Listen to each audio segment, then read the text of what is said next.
नमस्कार दोस्तों, स्वागत है आप सबका यूपीएससी 360 में। आज हम लोग देख लेते हैं क्वेश्चन आंसर डिस्कशन सीरीज का ये नेक्स्ट वेरी पार्ट, जहां पर हम लोग वेरियस क्वेश्चंस को डील करने वाले हैं। राइट, सो लेट्स सी कौन सा पहला क्वेश्चन होने वाला है। यहाँ पर पहला क्वेश्चन है that discuss the general circulation model of atmosphere.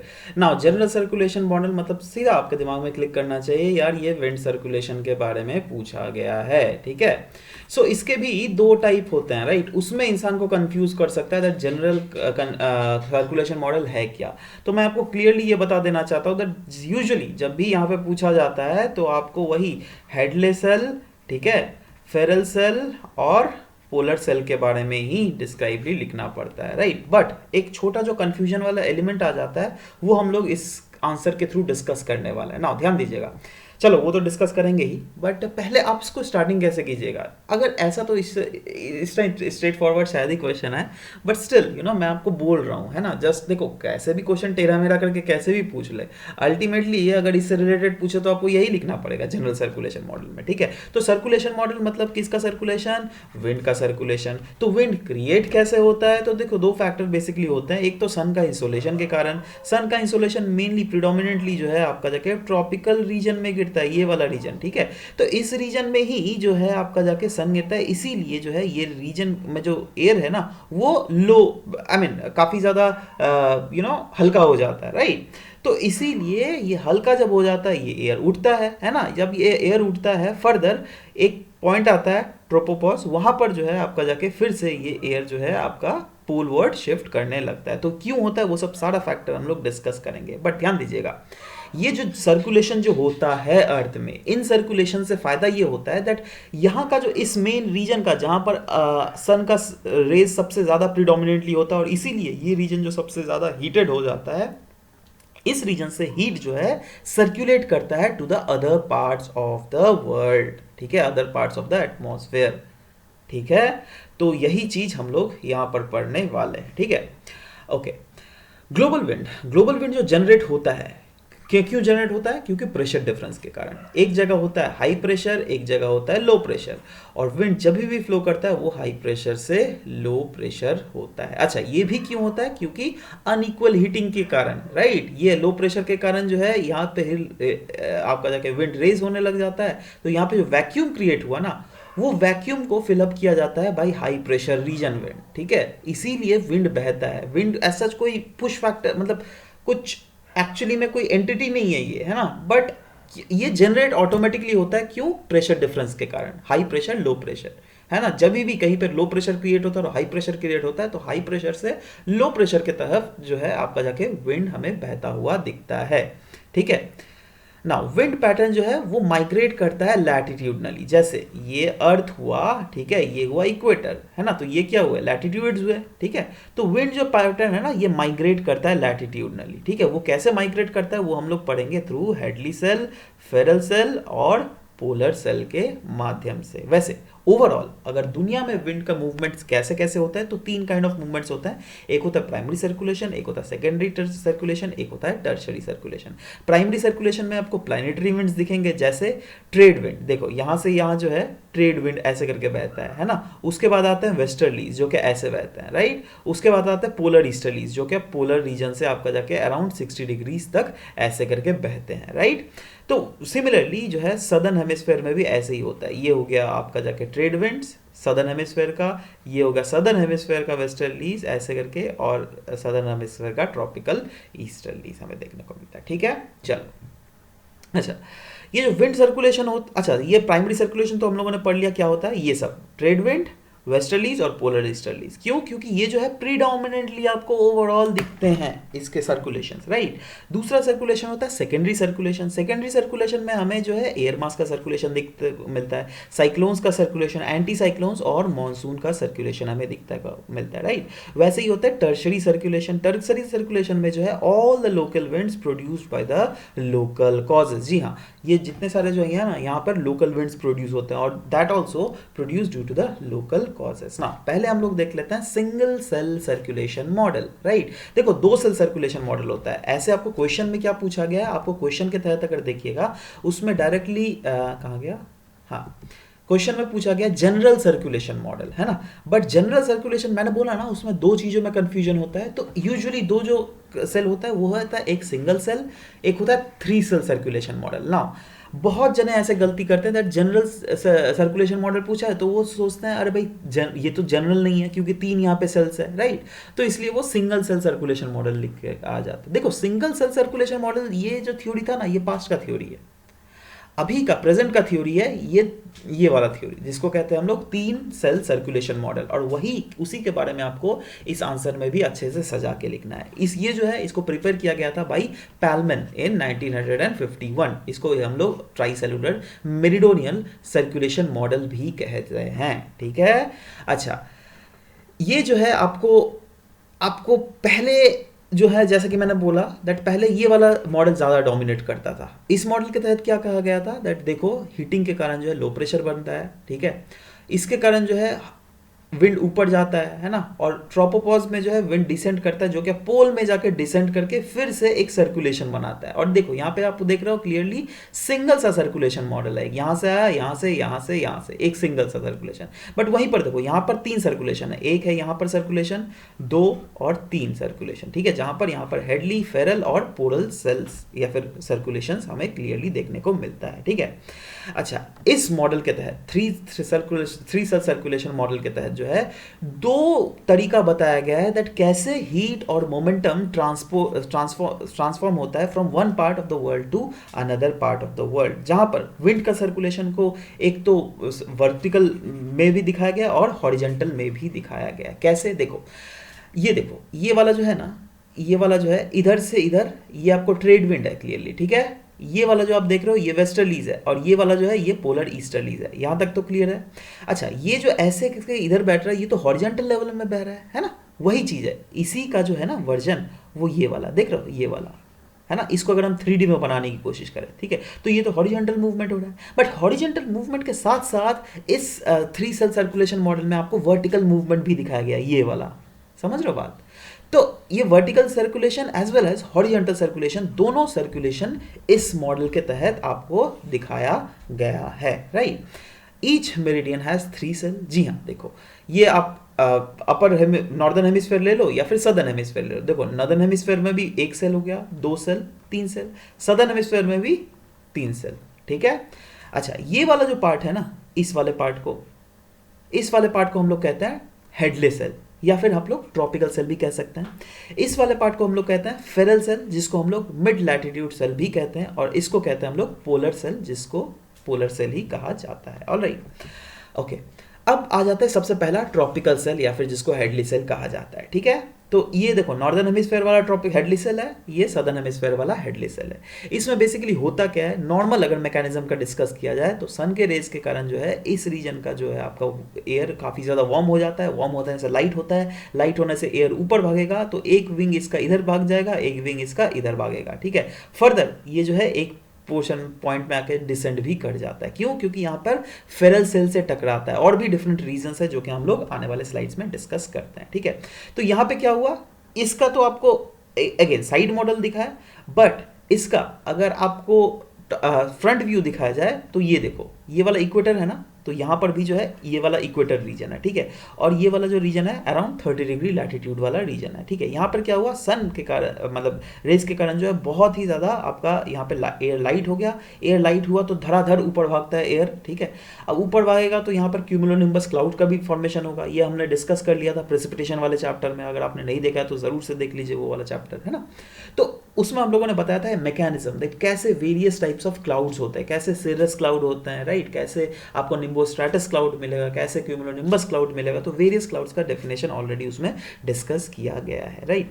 तो यहाँ पर भी वही चीज मैकेनिज्म होता है जिसके कारण जो है एक पॉइंट ऑफ टाइम के बाद जो है एक ट्रोपोपॉज के इर्द गिर्द आने के बाद जो है ये फिर से ऐसे करके आपका जाके डेविएट होने लगता है, राइट। एक नदर्न हेमिस्फेयर की तरफ डेविएट होता है, एक सदर्न हेमिस्फेयर की तरफ डेविएट होता हुआ दिखता है, जिसके कारण जो है ये सेल का निर्माण होता है। बट ये सेल का जो निर्माण यहाँ पर हुआ ये आपको थर्मली इंड्यूस्ड सेल है। ध्यान दीजिएगा, मैं आपको फिर से थोड़ा बैक में आपको ले जाना चाहता हूँ। देखो यहाँ पर जो है ये थर्मली इंड्यूस्ड सेल होता है, राइट। ये वाला जो सेल है ना ये थर्मली इंड्यूस्ड नहीं है, ये डायनामिकली इंड्यूस्ड है। और ये वाला भी जो है डायनामिकली इंड्यूस्ड है, ठीक है। थर्मल इंड्यूस मतलब ये जो है थर्मल एक्टिविटीज के कारण ही मेन इसका रीजन है, राइट। मतलब थर्मल एक्टिविटीज मतलब सन के रेज के कारण। बट बाकी जो ऊपर वाले दो सेल्स है आपका जाके फेरल और पोलर सेल, वो डायनामिक सेल्स है, राइट। वो अर्थ के डायनामिसिटी के कारण होता है, वो आपका जाके क्या बोलते हैं उसको, कोरियोलिस फोर्स के कारण होता है, ठीक है। तो ये जो है थर्मली इंडक्टेड सेल है। क्लियर हो गया यहां पर आपको? चलो, अब these are also the low pressure, है ना। देखो these are the low pressure region. यहां पर जो है क्लियरली हमें दिख रहा है दैट एक लो प्रेशर क्रिएट होता हुआ दिख रहा है, जिसके कारण जो है यहां से विंड्स जो है ना असेंड अपवर्ड कर रहे हैं, ठीक है। विंड आर असेंडिंग अपवर्ड, जिसके कारण ये वार्म और मॉइस्ट विंड जो असेंड करते हैं, ये जो है ना अपने साथ यहाँ पे लेटेंट हीट को लेकर ऊपर जाते हैं, ठीक है। और उस लेटेंट हीट ऑफ कंडेंसेशन जो है वो रिलीज करते हैं, जिसके कारण जो है फर्दर ये ऊपर भागता है। After reaching a certain height, that is 8 से 12 किलोमीटर ऑफ रेंज, है ना, ओवर द अर्थ इक्वेटर, ये विंड जो है दोनों तरफ, ये नॉर्दर्न हेमिस्फीयर की तरफ डाइवर्ज होगा, ये सदर्न हेमिस्फीयर की तरफ डाइवर्ज होगा, ठीक है। और ओवर द ये रीजन जो है ना, ये रीजन, इस रीजन को हम लोग कहते हैं सब ट्रॉपिकल हाई प्रेशर बेल्ट। वैसे ही इस रीजन को जो कहते हैं हम लोग, यहाँ पर हम लोग कहते हैं ट्रॉपिकल लो प्रेशर बेल्ट, ठीक है। ट्रॉपिकल लो प्रेशर बेल्ट और यहां पर सब ट्रॉपिकल हाई प्रेशर बेल्ट,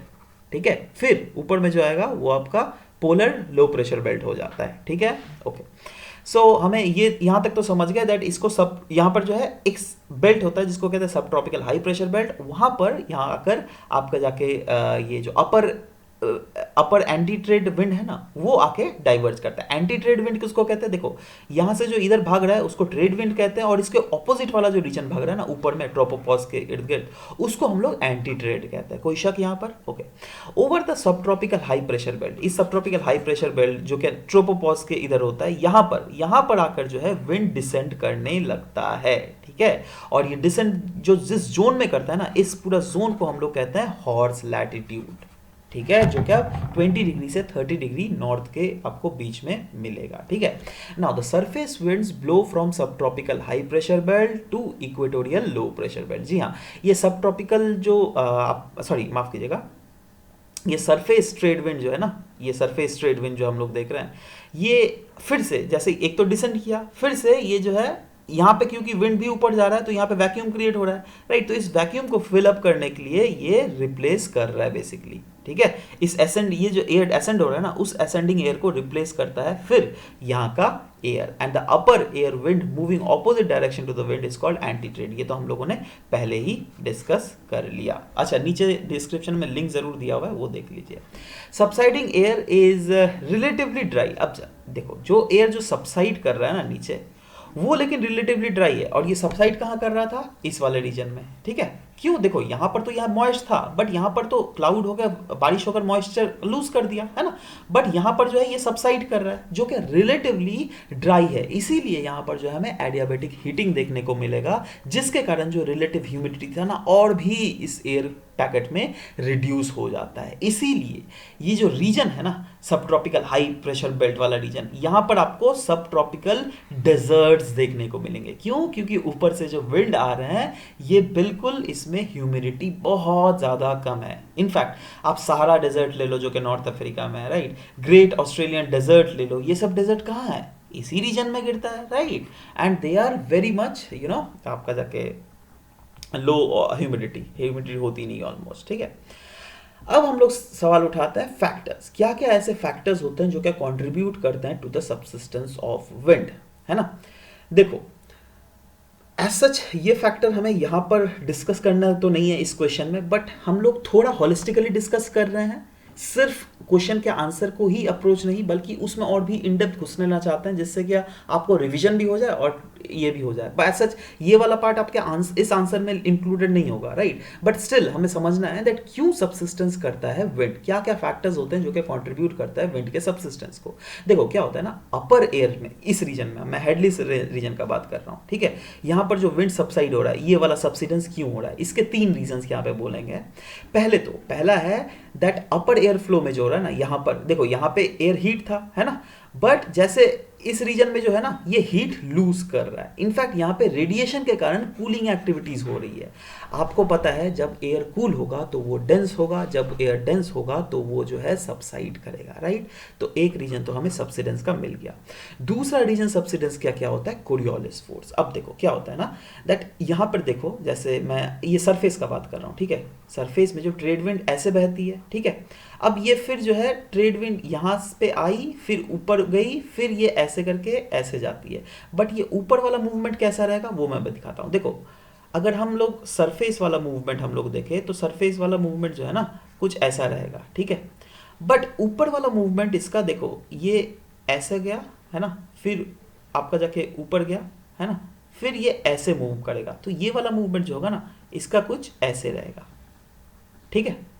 फिर ये सबसाइड होगा नीचे, फिर आएगा, फिर मतलब ये साइकिल चलता रहता है। तो इसी साइकिल को हम लोग हेडली साइकिल कहते हैं, है ना।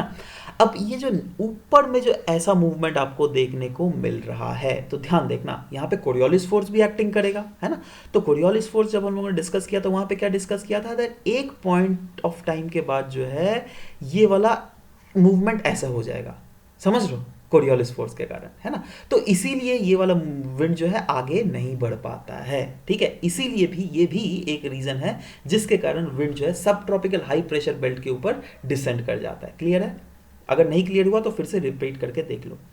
थर्ड नंबर पॉइंट बताया गया है upper air convergence due to the convergence of Ferrel cell. देखो यहाँ पे क्यों नहीं कन्वर्ज होगा भाई, क्योंकि यहाँ पर जो है और एक सेल कन्वर्ज हो रहा है ना। आप खुद सोचो, दो गियर्स जो होता है ना, गियर आपको पता है ना, ऐसे करके गियर्स होते हैं जिसके टूथ हुए रहते हैं, राइट। ऐसे करके हर तरफ से टूथ बना हुआ रहता है ना। आप जो गाड़ी चलाते हो या फिर मोटर बाइक चलाते हो, ठीक है, वो कैसे होता है दैट, देखो ये गियर जो है इस दोनों को फंसा दोगे तो ये वाला पार्ट जो है इधर घुस जाएगा, है ना, ये वाला पार्ट जो है इधर घुस जाएगा, है ना। वैसे करके इसका रोटेशन मूवमेंट के साथ साथ जो है ये भी रोटेट मूवमेंट करता है, ठीक है। तो वैसे ही यहाँ पर भी समझ लो सेम दैट ये हेडली सेल है, ये फेरल सेल है। फेरल सेल ऐसे मूव कर रहा है, हेडली सेल ऐसे मूव करेगा। तो ऑफकोर्स फेरल सेल के कारण भी जो है, फेरल सेल के ये वाला मूवमेंट के कारण भी हेडली सेल को ऑटोमेटिकली ऐसे मूवमेंट करना पड़ता है, ठीक है। तो ये तीन हमने रीजन समझा। Of course out of this context है, out of the context of this question, but still हमें समझना काफी ज्यादा जरूरी है। तो इसी के साथ हम लोगों ने हेडली सेल तो कवर कर लिया। अब आ जाता है फेरल सेल में। फेरल सेल देखो, फेरल सेल कहां पे बैठता है, ये आपको जाके इस रीजन में हॉर्स लैटिट्यूड से पोलर फ्रंट के बीच वाला जो रीजन है ना आपका, या फिर सब ट्रॉपिकल हाई प्रेशर बेल्ट से पोलर लो प्रेशर बेल्ट के बीच वाला रीजन जो है वहां पर आपको फेरल सेल्स या फिर जिसको हम लोग मिड लैटिट्यूड सेल भी कहा जाता है वो बहता है, ठीक है। हेडली सेल क्या होगा दैट एक पॉइंट ऑफ पाथ का यहाँ पे सबसाइड करेगा, और फेरल सेल भी जो है कुछ ऐसे सबसाइड कर रहा है। बट फेरल सेल जो है ना यहाँ पे रेज इधर करता है इस रीजन के सामने, ठीक है, जहां पर लो प्रेशर रहता है। वो कैसे करता है चलो डिस्कस करते हैं। पहले बात तो इसका जो सर्कुलेशन है 30 डिग्री से आपको दिख रहा है 60 डिग्री के बीच में, ठीक है। कोई शक यहाँ पे दोनों हेमिस्फेयर में, नॉर्दर्न हेमिस्फेयर में भी हम लोग देखने को मिलेगा, सदर्न हेमिस्फेयर में देखने को मिलेगा, ठीक है। यहाँ पे कौन सा विंड डोमिनेट करती है, जैसे हेडली सेल में आपका जाके ट्रेड विंड डोमिनेट कर रही थी, वैसे ही जो है आपका जाके पोलर सेल में जो है ना ये आपको फेरल सेल में वेस्टर्लीज डोमिनेट करती हुई हमें दिखती है। कोई शक यहां पर? चलो,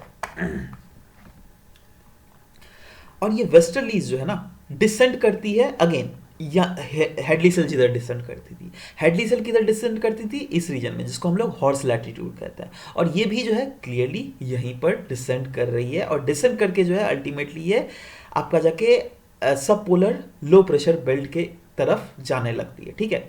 अच्छा, अब क्या होता है ना, पोलर रीजन में भी जो है यहाँ पे काफ़ी ज़्यादा ठंडी एयर होती है ना। तो ठंडी एयर के कारण, अच्छा इसको मैं बाद में डिस्कस करूँगा, पहले ये बात बता रहा हूँ, ठीक है। यहाँ पर जो है ना पोलर सेल के से भी ये टकराने के कारण ये फिर एसेंड करती है due to the further earth rotation, और इसमें भी एक आपका जाके एलिमेंट होता है कोरियोलिस फोर्स का, ठीक है। After reaching the upper troposphere, जैसे अपर ट्रोपोस्फेयर में ये रीच करती है वैसे ही डाइवर्जेंस इसका देखा जाता है ऑपोजिट डायरेक्शन में। एक विंग इधर चला जाएगा, एक विंग इधर चला जाएगा, राइट। और ऑफ कोर्स एक पॉइंट ऑफ टाइम के बाद आकर फिर से ये डिसेंड करेगा, है ना। अच्छा ध्यान दीजिएगा, वेस्टर्लीज जो है ना फ्रीक्वेंटली यहाँ पर वेस्टर्लीज जो बहती है इस रीजन में, है ना, यहाँ पर फ्रीक्वेंटली आपको जाके टेम्परेट साइक्लोन देखने को मिलेगा। बहुत समय एक्स्ट्रा ट्रॉपिकल साइक्लोन जो है इस रीजन में हमें देखने को मिलेगा, और एंटी साइक्लोन्स भी देखने को मिलता है। इसीलिए ये वाला जो रीजन है ना सेलर्स के लिए बहुत ही कम रिलायबल होता है, इसलिए सेलर जो है इस रीजन में, हॉर्स लैटिट्यूड वाले रीजन में सेल करने में इनको ज़्यादा आसानी होती है। इसका मतलब ये नहीं बोल रहा हूँ दैट इस रीजन में सेलर सेल करते ही नहीं है, नहीं करते ज़रूर हैं, बट हाँ इस रीजन में जो है आसानी ज़्यादा होती है। ठीक है, क्यों? क्योंकि इनकी रिलायबिलिटी कम होती है। क्यों? क्योंकि यहाँ पे आए दिन आपको टेम्परेट साइक्लोन देखने को मिलेंगे, है ना, और टेम्परेट साइक्लोन का जो है कुछ पता नहीं, कभी भी स्टार्ट हो सकता है ना। उसके लिए कुछ आपका जाके कोरियोलिस फोर्स नहीं चाहिए टेम्परेट साइक्लोन के लिए, ओके, फ्रंट्स चाहिए होता है। माइग्रेटरी एक्स्ट्रा ट्रॉपिकल साइक्लोन और एंटी साइक्लोन हमें देखने को मिलता है, इसीलिए यहाँ पर हमें ये डोमिनेट होता हुआ दिखता है। Next is polar cell. अब पोलर सेल जो है ये आपको 60 डिग्री से नॉर्थ पोल के बीच में होता है। अच्छा, अब जो है थोड़ा पार्ट आप फेरल सेल का फिर से रिवाइंड कीजिएगा अपने दिमाग में, ठीक है, और मैं आपको बताता हूँ तो ऑटोमेटिकली समझिएगा। पोलर रीजन में आप सोचिए बहुत ठंडी आपका हवा रहता है, एयर मास रहता है, राइट। तो इस क्योंकि एयर मास यहाँ का बहुत ज़्यादा ठंडा है, तो वो जो है ऑफ कोर्स ठंडी एयर मास नीचे रहती है, ये हम लोगों ने एयर मास चैप्टर में डिस्कस किया हुआ है ना। और जो वार्म एयर मास है उसको ये वेज शेप में उठा देती है अपने ऊपर, है ना। तो यहाँ पर भी जो है ऐसा ही कुछ होता है, दैट ठंडी एयर मास जो है वो नीचे रहेगी और वार्म एयर मास जो है ऐसे करके इसके ऊपर उठ जाती है। समझ रहे हो बात? अब क्या हुआ दैट क्योंकि cold polar easterly winds from polar high pressure area to sub polar low pressure area move करती है, ये यहाँ से यहाँ पर मूवमेंट हमें देखने को मिलेगा। इसलिए डायरेक्शन जो होता है ना सब सरफेस पोलर विंड का, वो ईस्टर्ली हो जाता है। ये देखो, ये हुआ आपका सरफेस पोलर विंड, इसका डायरेक्शन जो है वो आपको ईस्टर्ली डायरेक्शन में देखने को मिलेगा। क्यों? Due to the Coriolis force. ठीक है, तो ये बहुत बड़ा रीजन है। अच्छा, यहां पर जो है विंड कन्वर्ज करता है विथ वार्मर वेस्टर्लीज। देखो यहां पर वेस्टर्लीज है, देखो यहां पर जो विंड है वो कन्वर्ज कर रहा है वार्मर वेस्टर्लीज के साथ, और ये किस रीजन में कर रहा है? इस रीजन में 60 डिग्री लैटिट्यूड के आसपास। इसके कारण पोलर फ्रंट क्रिएट होता है, right, and the wind ascend upward due to the rotation of earth. ठीक है, मतलब ये जो ऐसे है ना, ये आपका जगह टकराएगा, बट जो है ये ऊपर में रेस करेगा अल्टीमेटली। क्यों? क्योंकि अल्टीमेटली अर्थ का रोटेशन भी हो रहा है, और जैसे ये ट्रोपोस्फेयर में रीच करता है वैसे ये डायरेक्शन इधर भाग जाता है, और जो आपका पोलर फ्रंट वाला जो है वो अल्टीमेटली ऐसे करके अपना सर्कुलेशन बना लेता है। इसको पोलर सेल कहते हैं, इसको हम लोग आपका फेरल सेल कहते हैं। ठीक है, तो इसी के साथ जो है ये वाला तीनों मतलब जनरल सर्कुलेशन मॉडल यहीं पे समाप्त होता है। ठीक है, अब हम लोग नेक्स्ट क्वेश्चन डिस्कस करेंगे, how is air mass gets modified. तो उसमें ऑफ कोर्स एयर मास का डेफिनेशन आपको लिखना पड़ेगा, और यहाँ पे पूछा है दैट एयर मास का टाइप्स नहीं पूछा है आपको। हाँ, आप टाइप्स अगर लिख दोगे दैट हाँ भैया कितने टाइप का होता है, कॉन्टिनेंटल है ना, पोलर एयर मास, उसके बाद किस किस किस्म के होते हैं, तो वो सब अगर आप लिख दोगे वो साइट आपका एज सच वैल्यूएशन में क्रिएट नहीं होगा। आपको ध्यान दीजिएगा, क्वेश्चन यहाँ पे सीधा पूछा गया है दैट एयर मासेस कैसे फॉर्म होते हैं। देखो ये दोनों क्वेश्चन एक्चुअली एक ही जुड़ा हुआ था, वैसे मैंने इसको अलग अलग किया क्योंकि अलग अलग टॉपिक का है, बट एनीवेज कॉन्सेप्ट लेकिन बहुत हद तक कुछ सेम है। तो एयर मासेस कैसे मॉडिफाई होते हैं, तो इसके लिए आपको एयर मास का डेफिनेशन लिखना पड़ेगा, एयर मास होता क्या है, उसके बाद आप ना बताओगे दैट वो मॉडिफाई कैसे होता है भाई, है ना। उसके बाद हम लोग थोड़ा ग्लिम्स उसमें भी डालेंगे दैट कितने तरह का आपका जाके एयर मासेस भी होते हैं, राइट। तो एयर मासेस होता क्या है, ये कॉन्सेप्ट तो आपको यूरोप में दिया गया था वी जेंकनर एंड जे जेंकनेस के द्वारा। ठीक है, और क्यों? क्योंकि ये यूरोप में फ्रीक्वेंटली वेदर को चेंज एज ए ऑब्जर्व कर रहे थे। ठीक है, ये देख रहे थे अरे भैया ऐसे तो एज सच वेदर जो चेंज होता है वो एयर के मास के कारण होता है, और ये एयर मास जो है एक्सट्रीमली लार्ज है, बहुत लार्ज बॉडी है, जिसका फिजिकल प्रॉपर्टीज जैसे उसका टेम्परेचर ले लो, उसका मॉइस्चर कंटेंट ले लो, लैब स्लेट ले लो, बिल्कुल सेम है, राइट। और इनफैक्ट ये फिजिकल प्रॉपर्टीज जो है ना, उन्होंने जब इसको स्टडी किया प्रॉपरली तो ये एनालाइज किया दैट इस एयर मास का फिजिकल प्रॉपर्टीज जो है वो वहां के जिस सरफेस में वो क्रिएट होता है ना, उसके सरफेस फीचर्स के कारण फॉर्म्ड होता है। या फिर एक तो सोचो ये सरफेस है, ठीक है, इस सरफेस के ऊपर जो एयर मास है, उस एयर मास का जो कैरेक्टरिस्टिक्स रहेगा उस सरफेस का कैरेक्टरिस्टिक्स के ऊपर ये निर्भर करता है। साथ ही साथ एयर मास जो है मूव भी करती है, बड़ी स्लो रेट से मूव करती है, बट मूव करती है। और जब मूव करेगी ना, सोचो ये एयर मास अभी मूव करके इधर आ गई, ठीक है, तो इस सरफेस का जो कैरेक्टरिस्टिक्स है ना, वो धीरे धीरे इस एयर मास में इंट्रूड होता रहेगा। ठीक है। वैसे हम लोग जानते हैं कॉमनली कोल्ड एयर मास होता है, वार्म एयर मास होता है। कोल्ड एयर मास किसको कहते हैं? सोचो ये एयर मास जो है, ये इस एयर मास का टेम्परेचर जो है ना, वो इस लैंड के एयर मास के टेम्परेचर से कम है, देन इसको हम लोग कोल्ड एयर मास करेंगे, ठीक है। बट वहीं पर ये टेम्परेचर अगर लैंड के एयर मास के टेम्परेचर से ज़्यादा है तो हम लोग इसको वार्म एयर मास कहेंगे। सोचो दो ऑप्शन आपको ले दे रहा हूँ, ठीक है। यहाँ पे सोचो सिचुएशन 1, सिचुएशन 2, जहाँ पे इसका जो इस एयर मास का जो टेम्परेचर है वो 10 डिग्री सेंटीग्रेड है, इसका भी 10 डिग्री सेंटीग्रेड है। बट यहाँ पर जो ज़मीन का टेम्परेचर है ना, वो आपका 5 डिग्री सेंटीग्रेड है, यहाँ पर 15 डिग्री सेंटीग्रेड, ठीक है। तो यहाँ पे क्या आपको दिख रहा है? दैट यहाँ पे जो है ये वाला एयर मास का टेम्परेचर इस सरफेस से ज़्यादा है, राइट। तो इसीलिए हम इसको हॉट एयर मास कहेंगे, ठीक है, या फिर वार्म एयर मास कहेंगे, माफ़ कीजिएगा, ठीक है। यहाँ पे क्या देख रहे हैं? दैट इस एयर मास का जो टेम्परेचर है इसके लैंड के एयर मास के टेम्परेचर से कम है, भले भले ही दोनों तरफ ही 10 डिग्री सेंटीग्रेड है, बट स्टिल इसको हम लोग कोल्ड एयर मास कहेंगे, ठीक है। आपको डिफरेंस समझ में आ गया होगा। ये जो है एयर मास इफेक्ट और मॉडिफाई करता है temperature and moisture of the area जहाँ से भी ये ट्रैवल कर रहा है। जैसे ये एयर मास अगर इधर से ट्रैवल कर रहा है तो इस रीजन के मॉइस्चर कंटेंट, इस रीजन का टेम्परेचर कंटेंट को वो मॉडिफाई करेगा। साथ ही साथ ये मॉडिफाई करता है, ये खुद भी मॉडिफाई होता है through the local condition of that area. और जो बाउंड्रीज जो फॉर्म होते हैं ना बाई चांस, सोचो दो एयर मास ले लो, कोल्ड एयर मास और वार्म एयर मास, ठीक है। ये वार्म एयर मास और कोल्ड एयर मास के बीच में जो बाउंड्री जोनेशन होता है ना, इस जोन को हम लोग फ्रंट कहते हैं, ठीक है। अच्छा ये कैसे होता है ये सोचो, ये वाला एक एग्जांपल लिया हुआ है, ये वाला सोचो कोल्ड एयर मास है, ठीक है। ये हुआ ऑफ कोर्स कॉमनली ये वार्म एयर हो जाएगा, ठीक है। तो कोल्ड एयर मास जब भी इधर से बह रहा है तो वो क्योंकि कोल्ड है, ज़्यादा आपका जाके भारी है, तो वो देखो नीचे सेटल किया हुआ है, ठीक है। बट वहीं पर ये वार्म एयर जो है ये ऊपर जाता है, ठीक है। तो यही जो है आपका जाके फ्रंट का प्रॉपर कैरेक्टरिस्टिक्स फीचर्स है, जो कि ऑफ कोर्स हम लोगों ने फ्रंट वाले चैप्टर में देखा था। नाउ कैरेक्टरिस्टिक्स अगर हम लोग ओवरऑल एयर मास का डिस्कस करते हैं, एज सच उतना भीतर में आपको घुसना नहीं है, बट मैं स्टिल पूरा इसलिए डिस्कस करवा दे रहा हूँ ना, दैट इसके कैरेक्टरिस्टिक्स क्या होते हैं, जिससे ऑफकोर्स आपको यहाँ के सारे पॉइंट्स याद तो नहीं होने वाले हैं यार, है ना। हर एक पॉइंट जो हमने डिस्कस किया वो याद नहीं होगा, है ना। वैसे ही अभी जो कैरेक्टरिस्टिक्स के भी आपको हर पॉइंट शायद ही याद हो, ठीक है। बट हाँ कुछ कुछ जैसे 5 पॉइंट हमने डिस्कस किया, अगर 3 पॉइंट या 3.5 या 4 पॉइंट भी याद हो गए बहुत है, ठीक है।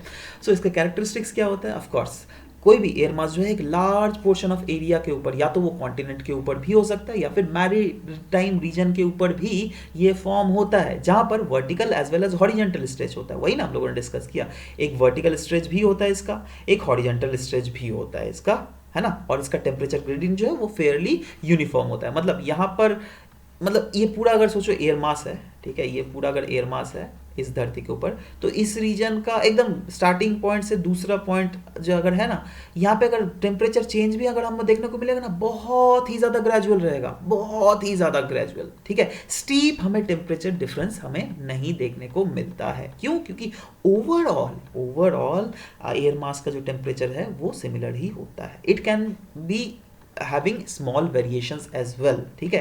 एयर मास का प्रॉपर्टीज आप कैसे डिटरमाइन करोगे? पहला, उनके प्रॉपर्टीज को डिटरमाइन करते हैं हम लोग through the properties of the source area, that किस एरिया में वो रीजन एयर मास डेवलप हुआ है, राइट। उस रीजनल कैरेक्टरिस्टिक्स उस रीजन का कैसा है, या तो कॉन्टिनेंट भी हो सकता है या फिर वो रीजन जो है मैरीटाइम रीजन के ऊपर भी हो सकता है। उसका डायरेक्शन ऑफ मूवमेंट भी बहुत हद तक डिटरमाइन करेगा। और ये डायरेक्शन ऑफ मूवमेंट कैसे? जैसे सोचो अगर ऐसा भी तो हो सकता है कॉन्टिनेंट से आपका जाके मैरीटाइम रीजन के ऊपर वो एयर मास मूव कर रहा है, राइट। तो उस डायरेक्शन ऑफ मूवमेंट के कारण भी उसके जो प्रॉपर्टीज है उसके प्रॉपर्टीज में हमें चेंजेस देखने को मिलेगा, right. Changes are introduced due to the shift of the air mass from one point to another, ठीक है। अच्छा एज ऑफ एयर मास के ऊपर भी बहुत हद तक डिटरमाइन करता है दैट वो एयर मास का प्रॉपर्टीज कैसा है, ठीक है। क्लासिफिकेशन ऑफ एयर मास, देखो एयर मास को जो है ना आप क्लासिफाई कर सकते हो latitudinal as well as weather characteristics, that is source region के कैरेक्टरिस्टिक्स के आधार पर भी हमें डिस्कस कर सकते हैं। जैसे जैसे आपको या तो ट्रॉपिकल रीजन में भी एयर मासेस क्रिएट होते हैं और आपको पोलर रीजन में भी एयर मासेस क्रिएट होता है, कॉन्टिनेंटल रीजन में भी एयर मास क्रिएट होते हैं और मैरीटाइम रीजन में भी एयर मास कैरी आउट होता है, राइट। तो वैसे ही जो है आपका वेरियस आप इसका आप कॉम्बिनेशन आप बना सकते हो, दैट है ना, जैसे continental tropical air mass, right, है ना, उसके बाद पोलर मैरीटाइम एयर मास, ठीक है, फिर मैरीटाइम पोलर एयर मास, है ना। अब जैसे भी बनाओ, ठीक है, आप जस्ट कैनोटेशन, आप जैसे एमपी लिख रहे हो तो आप यहाँ पे लिख देना दैट हाँ ये इसका मतलब हम मैरीटाइम पोलर एयर मास बोलना चाहते हैं, तो ऑफ कोर्स आपका आंसर और भी ज़्यादा सुधरेगा, ठीक है। तो एक तो ये रीज़न होता है दैट लोकेशन के कारण जो है अलग अलग रीजन में टाइप ऑफ एयर मासेस हमें देखने को मिलता है। दूसरा होता है थर्मोडायनेमिक क्लासिफिकेशन, जिसमें हम लोग थर्मोडायनेमिक और मैकेनिकल मॉडिफिकेशंस, जब भी एयर मास का एक रीजन से दूसरे रीजन में मॉडिफिकेशन होता है, वो मॉडिफिकेशन को हम लोग चर्चा में लेते हैं, ठीक है। तो ये तो हम लोगों ने मेन देख लिया था कैसे मॉडिफाई होता है, और भी डिफरेंट जो अदर कैरेक्टरिस्टिक्स होता है जिसके कारण एयर मास का मॉडिफिकेशन होता है, वो होता है initial characteristics, that is air मास का इनिशियल टेम्परेचर कितना है, उसका इनिशियल मॉइस्चर कंटेंट कैसा है, राइट, और वो किस रीजन से मूव कर रहा है, nature of the land and water surface over which it moves. जैसे सोचो आपका कोई भी कॉन्टिनेंटल पोलर, है ना, कॉन्टिनेंटल पोलर एयर मास अगर मैरीटाइम ट्रॉपिकल रीजन से गुजर रहा है या फिर मैरीटाइम पोलर रीजन से गुजर रहा है, तो देखो ठंडी कौन सी ज़्यादा रहेगी, ये वाली कि ये वाली, बताओ, ये वाला। क्यों? क्योंकि लैंड का जो है ना, आपको लैंड में एयर मास जो है रिस्पेक्टिवली ज़्यादा ठंडी रहती है, तो रिस्पेक्टिवली ऐसा भी तो हो सकता है ना दैट वहाँ उस रीजन का जहाँ से गुजर रही है मैरीटाइम पोलर, वो रीजन रिस्पेक्टिवली गर्म है रिस्पेक्टिवली इससे, है ना। तो क्या हुआ, ये सोचो मरीन रीजन है, ये वो एयर मास है सीपी, ठीक है, तो ये क्योंकि नीचे से गर्म है तो धीरे धीरे जो है ये आपका इस मास का जो है कॉन्टिनेंटल पोलर एयर मास का कैरेक्टरिस्टिक्स को धीरे धीरे चेंज करती रहेगी, ठीक है। नेक्स्ट फैक्टर जिसके कारण मॉडिफिकेशन आता है एयर मास में, वो पथ है जो क्या फॉलो किया जाता है बाई एयर मास। जैसे एयर मास कहाँ से, सोर्स से डेस्टिनेशन में फॉलो, सोर्स से डेस्टिनेशन की तरफ जाता है एयर मास, ठीक है, तो वो पथ जो है डिटरमाइन करता है। Next is time taken by the air mass, that एक कोई एयर मास एक रीजन से अगर दूसरे रीजन जा रहा है तो उसके द्वारा कितना टाइम लिया जा रहा है, राइट, उस टाइम के ऊपर भी जो है डिपेंड करता है दैट एयर मास कैसे मॉडिफाई होगा, ठीक है। अगर ऑफ कोर्स बहुत ज़्यादा टाइम ले रहा है तो ऑफ कोर्स जैसे एक एयर मास है जिसका कैरेक्टर टेम्परेचर मॉइस्चर कंटेंट सब कुछ अलग है, राइट, और दूसरे रीजन जहाँ से ये ट्रैवल कर रहा है बहुत टाइम लगा रहा है, और यू नो ऑफ कोर्स बहुत टाइम अगर लगाएगा तो इसका कैरेक्टरिस्टिक्स जो है वो सादे उसके जमीन वाला कैरेक्टरिस्टिक्स जो है पूरा एयर मास में आ जाएगा, राइट। तो ऑफ कोर्स एयर मास उससे भी मॉडिफाई होता है। वैसे वार्म एयर मास की अगर बात करें तो temperature of warm air mass जो है वो ग्रेटर, ये तो जस्ट हम लोगों ने पहले ही ये एग्जाम्पल हम लोगों ने डिस्कस कर लिया था। तो ओवरऑल मॉडिफिकेशंस ऐसे भी होता है। और मैकेनिकल मॉडिफिकेशंस कैसे होते हैं, देखो मैकेनिकल, वो तो हम लोगों ने थर्मोडायनामिक मॉडिफिकेशन देख लिया। अब मैकेनिकल मॉडिफिकेशन ये होता है डायनामिक मॉडिफिकेशन। जैसे जैसे सोचो स्टेबल अगर कोई एयर मास है ना तो उसका मूवमेंट जो है डाउनवर्ड हमें देखने को मिलेगा, वहीं पर अनस्टेबल अगर एयर मास है उसका मूवमेंट हमें अपवर्ड देखने को मिलेगा, राइट। और ये मैकेनिकल मॉडिफिकेशंस जो भी इंड्यूस्ड होते हैं ना वो इंट्रोड्यूस होते हैं due to the cyclonic and anti cyclonic conditions. Cyclonic conditions में कन्वर्जेंस हमें देखने को मिलता है, एंटी साइक्लोनिक कंडीशंस में डाइवर्जेंस या फिर सबसिस्टेंस हमें देखने को मिलता है। और यहाँ पर जो है मैकेनिकल मॉडिफिकेशन जब क्या होता है ना, जैसे सोचो एयर मास नीचे आ रहा है, ठीक है, या फिर सबसाइड कर रहा है, राइट, तो कभी कभी उस रीजन के फिजिकल कंडीशंस के कारण हमें देखने को मिलता है दैट वहाँ पे एडीज भी क्रिएट हो जाते हैं, जो क्या घूर्णी हवा ऐसे जो बोला जाता है, राइट। तो उसके कारण भी जो है ऑफ कोर्स अगर कोई एयर मास के भीतर अगर एडीज क्रिएट हुआ तो वो तो उसके एयर को मिक्सअप कर देगा, है ना, बाहर के एयर से। तो यही प्रॉब्लम हमें देखने को मिलता है। यही नहीं, कभी कभी डाइवर्जेंस एंड कन्वर्जेंस के कारण भी जो है कोई भी एयर मास का टेम्परेचर या फिर लैप्स रेट जो है वो भी इम्पैक्ट होता है। यही नहीं, एडवेक्शन भी एक बहुत बड़ा रीज़न आता है जिसके कारण एयर मास जो है उसमें मैकेनिकली मॉडिफिकेशंस हमें देखने को मिलता है, राइट। सो ये ओवरऑल 2 क्वेश्चंस थे जो कि हम लोगों ने एक होलिस्टिक डेप्थ में डिस्कस किया। और हाँ दोस्तों, आपके लिए एक सरप्राइज भी है नीचे में लिंक में डिस्क्रिप्शन में, तो वो भी आप जरूर से देख लीजिए। So this is all about the discussion that we had for today's class. मिलते हैं नेक्स्ट क्लास में। बताइए आपको कैसा लगा ये class. Bye bye, take care.